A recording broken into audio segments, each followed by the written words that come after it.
Good evening and welcome to Gunner Shot once again. Today evening we're going to touch on a very difficult topic and it's a very speculative topic. Will China wage war? I'm not saying against whom, but will China go to war at all? Why am I talking of all this? I'm talking of all this because these days there's a lot of wolf warriorism between Japan and China, a lot of to and fro, a lot of articles coming out about Taiwan, especially in Chinese media. And nothing is spoken of India, but it's there. Now everyone says, look, at least the Chinese media says that the American army is not as strong as the Chinese army and weapons and things like that. A lot of things. That's one hand. On the other hand, they're purges and you know what they are. So it's in this kind of a thing. Uh, I'm doing this, presentation. It's an analysis. It's a very deep analysis. You know, it took me a long time to put this together. It's a pretty serious one, but I'll put it across. Yeah, I see Vasu saying, good evening, General. Videos best watched in landscape mode, even on mobile. Turn phone on its side and watch in landscape. I see no value in portrait mode. TVs are landscape for a reason, my opinion. I agree with you. I agree with you 100%. But StreamYard gives me the option of streaming in both modes, in landscape mode and in portrait mode. And a lot of people, really speaking, I must tell you, nearly 65% of Gunner Shot viewers view it in a mobile. So that's how it is. Yeah, ideally, I would also recommend go for landscape, use the mobile, turn it around, and see the full thing, so that you can see what I've written. But there must be people who want to see it on portrait. I've given it. Uh, I've given an option. The choice is yours. But if you ask me, I go with what uh, Vasu Iyengar says completely. Okay. So will China wage the war? And before I start, I request all of you to subscribe to Gunner Shot and like this video if you like it. And when you subscribe, ensure that you put the bell icon so that you get the intimation in time.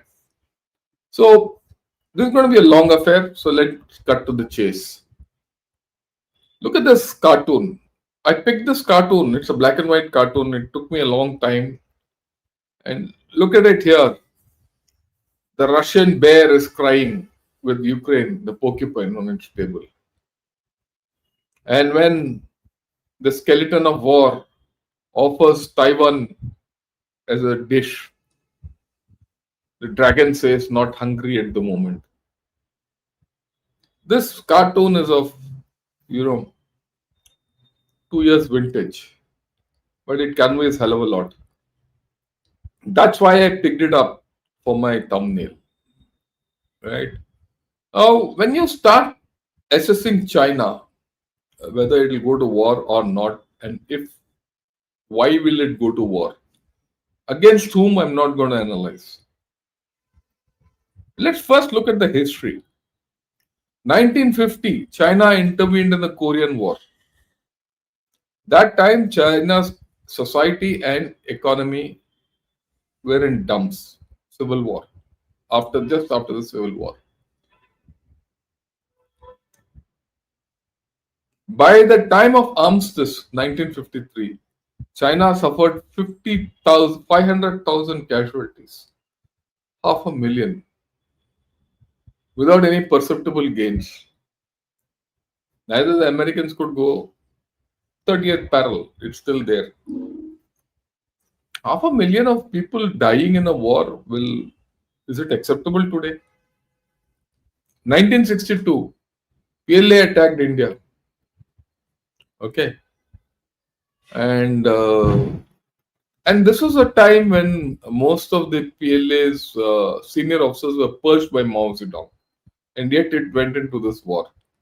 Well, it could be said that they had assessed the Indian army well and felt that they didn't need the full might of their leadership. And the great leap forward was there. There was a famine in China when China attacked India.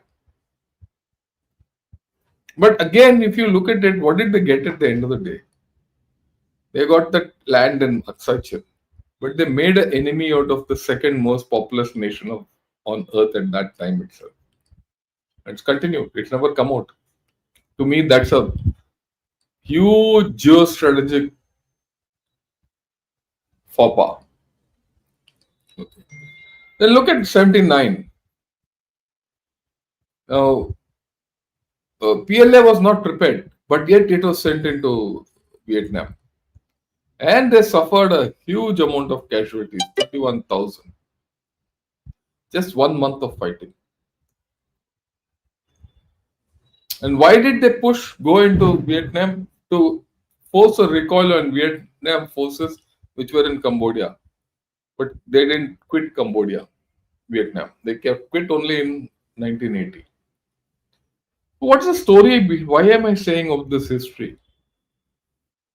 The Chinese will, it's not necessary if their internal thing is bad, economy is bad, political situation is bad, they are unfavorable, that the Chinese won't fight. They might well fight. And they might go into a fight even if the PLA is not ready for a fight. So the presumption that the PLA is not fit for fighting, it doesn't have good equipment, it doesn't have good leadership, won't hold good. The presumption that the domestic political and economic condition is not good and hence they won't go for fighting is not good. Presumption is not good. But you have to analyze it, and we'll analyze it to the end. And then I'll leave the question open to you whether they will go for war or not. You take a call. Now, around 2019-20, a whole lot of articles kept coming up to even 21-22. China military prepares for war with joint training and cross training. PLA was urged to live tight life as top officials celebrate on China's fire plan. China names, okay, this I'll talk later. Xi Jinping urges China's military to be ready for war in uncertain and unstable times. Prepare for war, Xi Jinping. At those days, 2008, 17, 18, 19, 20, Xi Jinping used to go to bases and exhort people to be ready for war. And then he kept telling Marines and prepare to war. So this war hysteria was very high till 2020-21. And then around 22, problems started surfacing in PLA. They started talking of political rectification when generals started getting purged. That was the first round of purging. Okay. But that was then 5 years back. Today, what is the scene? This set of slides which I'm showing to you now and pictures is recent origin.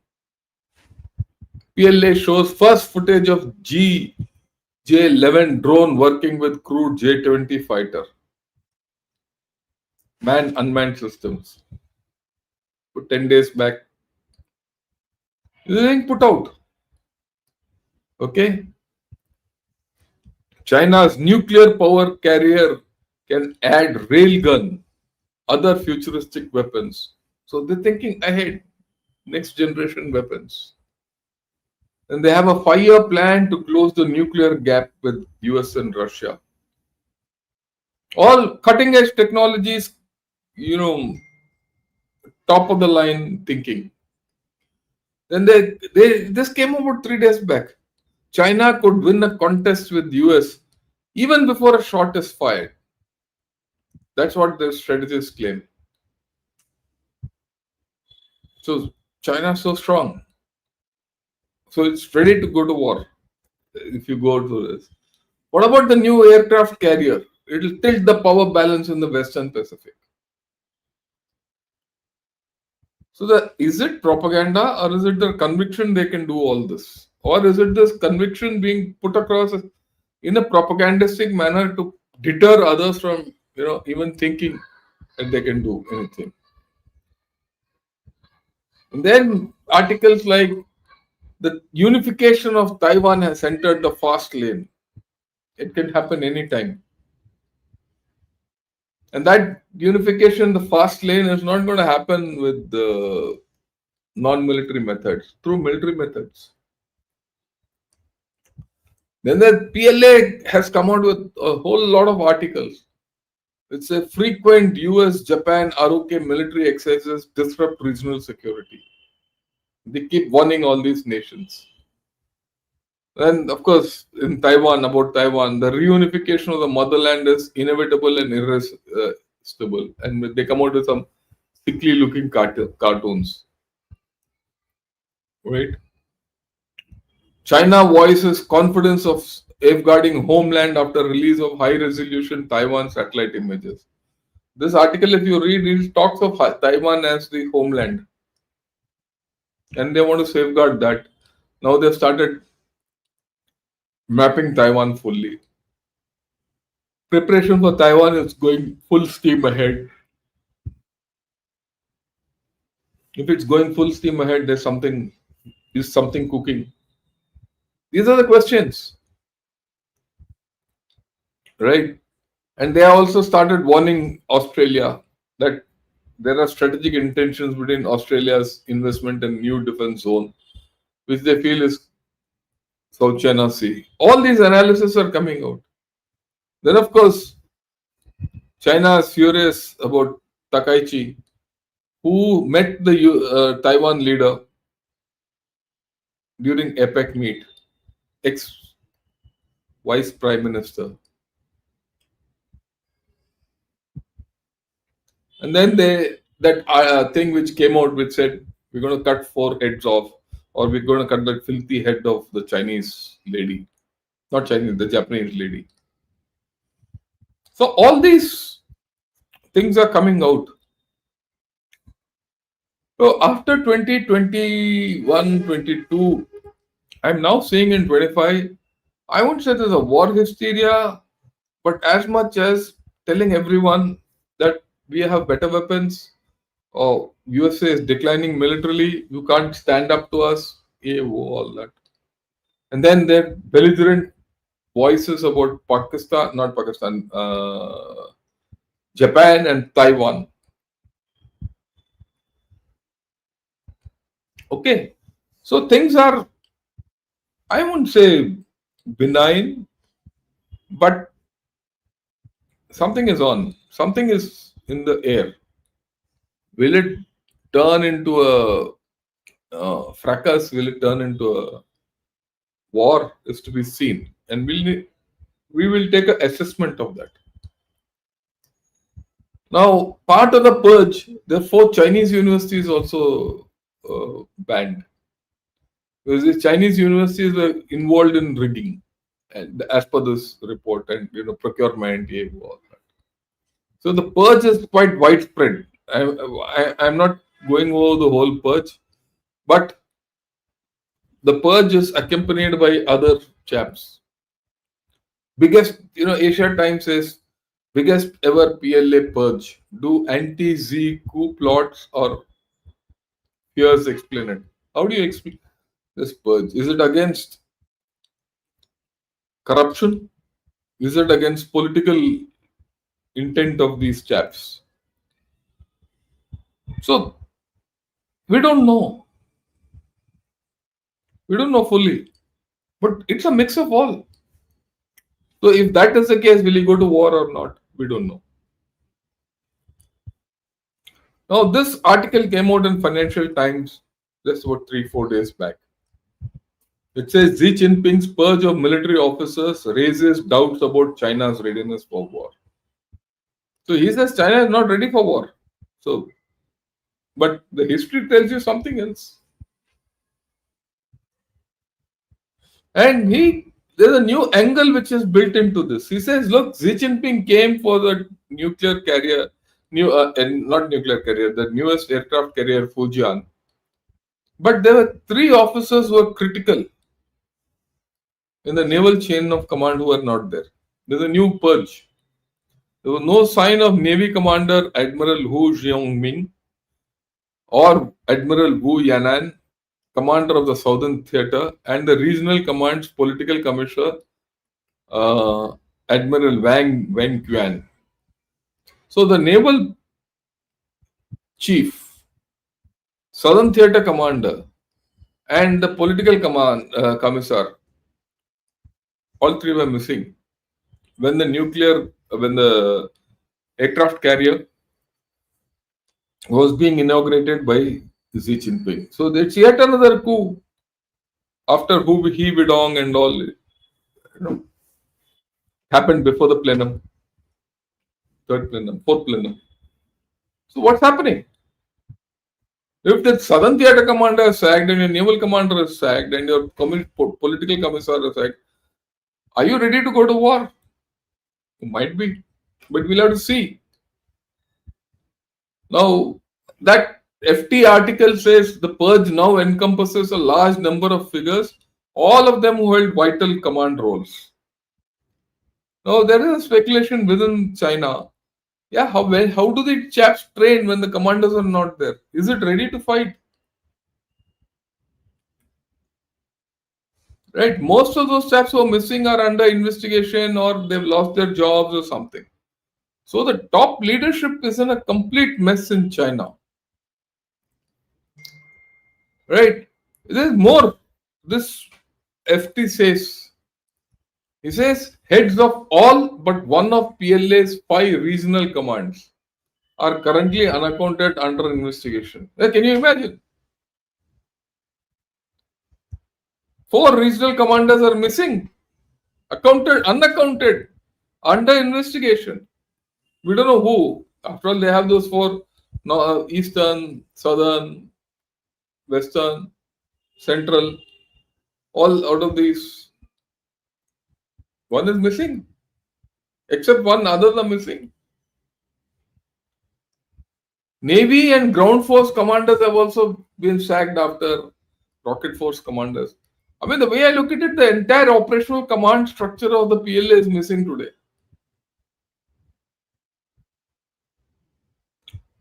So many people from the CMC, the political commissars, everyone has been missing. So it's a leaderless army. And we saw confirmation of this in that parade, Victory Day parade, where none of the generals were commanding, which is against the very ethos of PLA. So again, there's a problem. Okay. Special articles are coming out. How Xi's ongoing battle against PLA corruption shapes China's military future.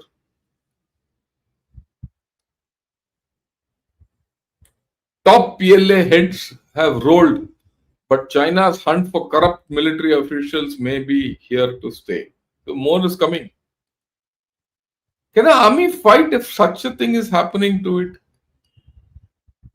At least not Indian Army. Indian Army won't fight. You sack three people in Indian Army will stop fighting. But there, people are being, sacked every second day.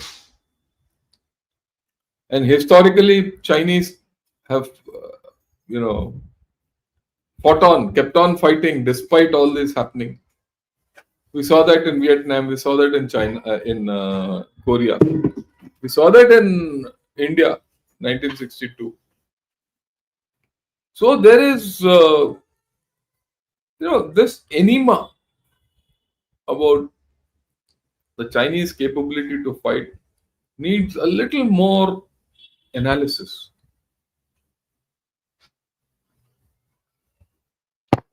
And that's why I picked this up. Everyone says China can't fight, but we'll have to see. Okay, we'll have to see. They say that the expelled Chinese generals have been disloyal and dealt a serious blow to the armed forces. This is PLA Daily.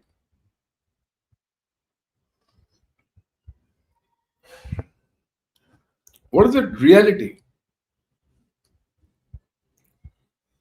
But let's look at that it is corruption only.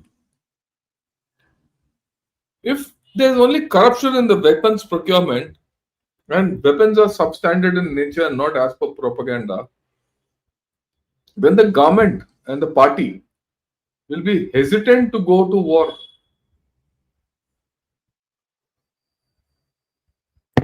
They'll think 10 times before you go to war. If I know there's corruption and I got substandard weapons, unreliable weapons, I'll not go to war. And there have been cases when their missiles have malfunctioned, the submarines have malfunctioned, everything. We know that if you have purges, your normal chain of command will go for a toss. And if you're, look, another thing, if there are purges and the top, your boss is sacked, one has seen as bosses being sacked. Boss being sacked is not necessarily corrupt chap being thrown out and all. Even a normal posting out is shakes the unit up.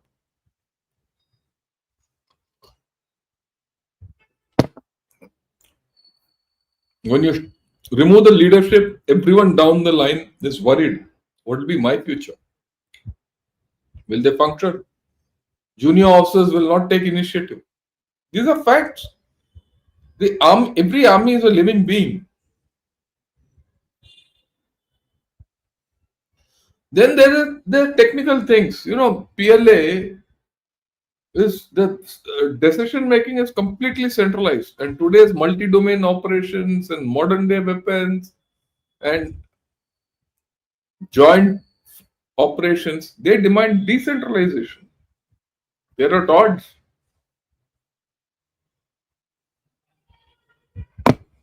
It's nice to say that I want to do joint operations. I'm prepared for joint operations. I'm organized for joint operations. But if you can't take joint decisions without looking back at the central command, I'm afraid you won't win. And then there's the issue of the professionalism of the Chinese soldiers, officers. So the officers spend more than 50% of the time in political study.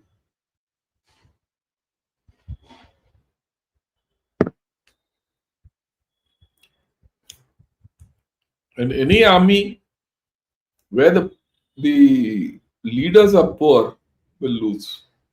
I mean, we shouldn't have doubts about that. Morale will suffer. If you have poor officers, unprofessional officers, morale goes for a toss. And then there'll be distrust. Unit cohesion is lost. So many things. Okay. Yeah. I I wrote an article. This is the link. I wrote the article in 2020 when the standoff started. The heading of this article is Across the Wall Nationalism to Aggression. That is across the wall nationalism to aggression. And that is one of the first articles I wrote about the standoff in 2020. And at that time I wrote, the standoff will end at a table and China withdraws to resume an unmanned LAC, or we end up with a manned LAC. I wrote then. Why did I write it? Because I was not convinced about the Chinese military leadership. There are only two outcomes. And somewhere in that article I have written, or maybe in a later article I had written, that we will end up with an unmanned LAC all over again. Manned LAC is beyond China. China won't like to have a manned LAC. A lot of people were worried. This is what I wrote. Read this article.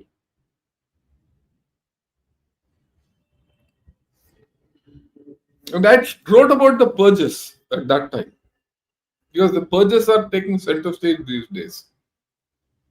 The recent purges, I wrote in 2020 or 20, yeah, March, April 2020. The recent purges are neither new nor likely to be the last. While opinions differ, frequent and widespread purges inevitably erode the PLA's combat efficiency. Commanders wary of missteps may grow risk averse and hesitant to take bold initiative, while the erosion of civil military trust further undermines operational cohesion. This is a fact. Therefore, despite the PLA's increasingly sophisticated arsenal, its human element remains its most fragile link. And that link has only weakened over the past 5 years.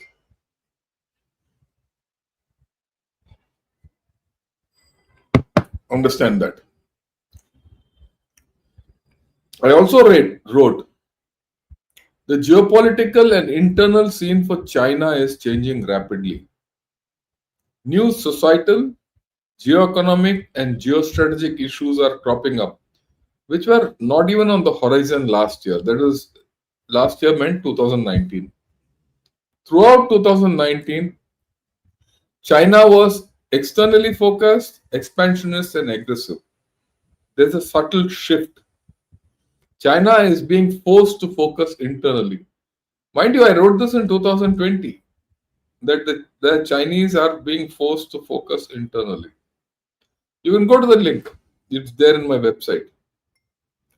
Far from being a system which is taking China into superpower status, the CCP now sees clouds on the horizon which threaten its hold on power. This is not new.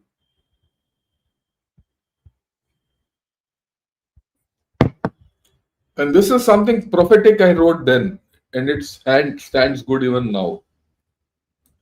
My guess is that at this moment, the CCP is prepared to be in power of a China, which is not a superpower, rather than being out of power in superpower China. The CCP will not give up power. That's the bottom line. This is something which we need to understand.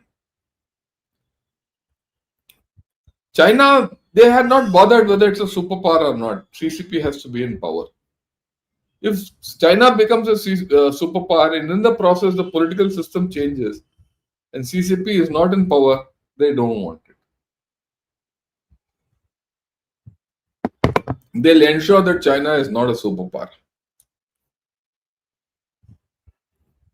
That is what they've ensured now. Then I wrote another article, Sino-Indian logjam and Tangping, geopolitical dimension. I wrote it on 3rd August 2021. There's a link. Have a look at it. And what I had written then. I'm now going back in history and seeing how did I analyze China there. Has anything changed? I had written then in 21, China has chosen the economic route to superpower status. Its economy has hiccups and superpower ambitions will get delayed. And in 21, it was very clear that Chinese growth is leveling off as other major economies are reviving and coping with the pandemic. Further, it is now clear that the Chinese population is rapidly aging and declining. It was apparent to me then. It's not now. Now, 4 years down the line, it's crystal clear. There will be a permanently increasing economic cost to aging.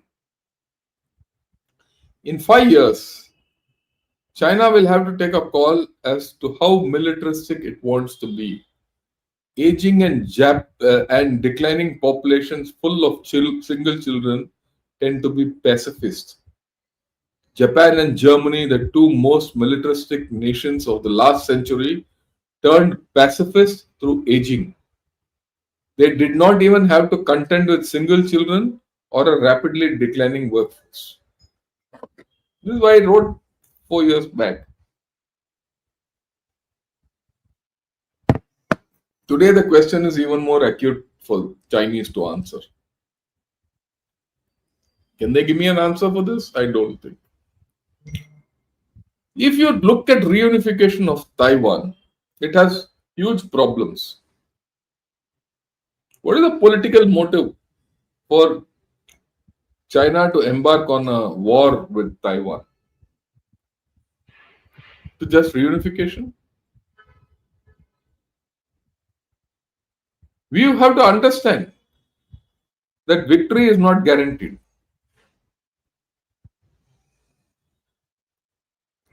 They might say victory propaganda and all that, even if they excise the military option. But the problem in this is CCP might lose power. Then, even if they have a military victory, what do they do with 23 million people in Taiwan? Big question mark. So, reunion of Taiwan does not have military problems alone. It has political problems. And in China, everything starts with politics and ends with politics. They are the Communist Party of China is more politically tuned than most of us. In fact, almost every one of us. They understand the relationship between politics and war very deeply. They have no good options. And then they have this forefront theory.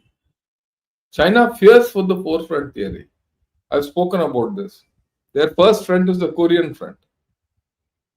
The second front is Taiwan. The third is the South China Sea, Philippines, AUKUS, and all that. And the fourth is India.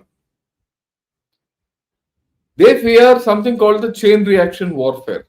If they start a war with one front, problem might go to the others. A chain reaction might trigger another front getting activated.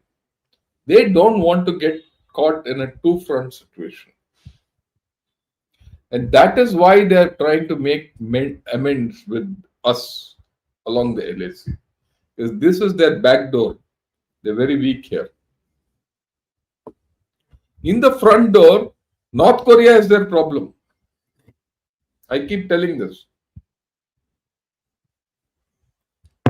Tomorrow, if something happens in North Korea and Korea's reunite, the Americans will be sitting on Yalu, and Yalu is 150 kilometers away from Beijing.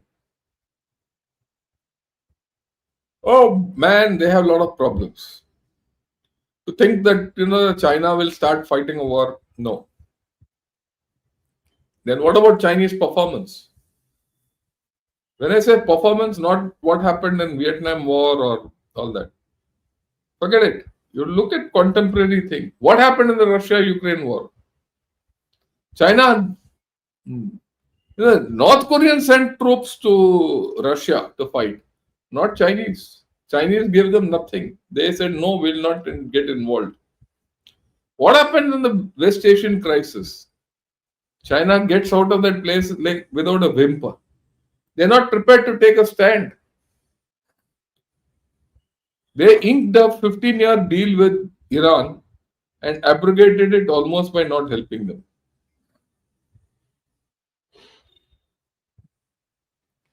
What about Op Sindoor? Lot is being made about J-10 and downing Rafales and all that. But a lot of their equipment has failed with Pakistan. They know the truth is internal. See, the best part about truth is it hits others where it matters. The Chinese know what's wrong with their equipment in Op Sindoor. Then, of course, after 4 years on the LAC and Tibet, you could get nothing. You had to walk back 9 kilometers in Pangyongso and all over 15 kilometers in Aksai Depsang. So there is a problem with the Chinese performance of late. It's not a matter of being untested alone. They've been tested in all these 4 crises. But they don't have the answers for it. Is the answer this? think that they will now get involved and fight. It will not happen. Look, we are looking at an untested military, untested weapons, and where these weapons have tested, the results have been failures. The Navy has severe shortcomings, and Philippines is exposing it every day.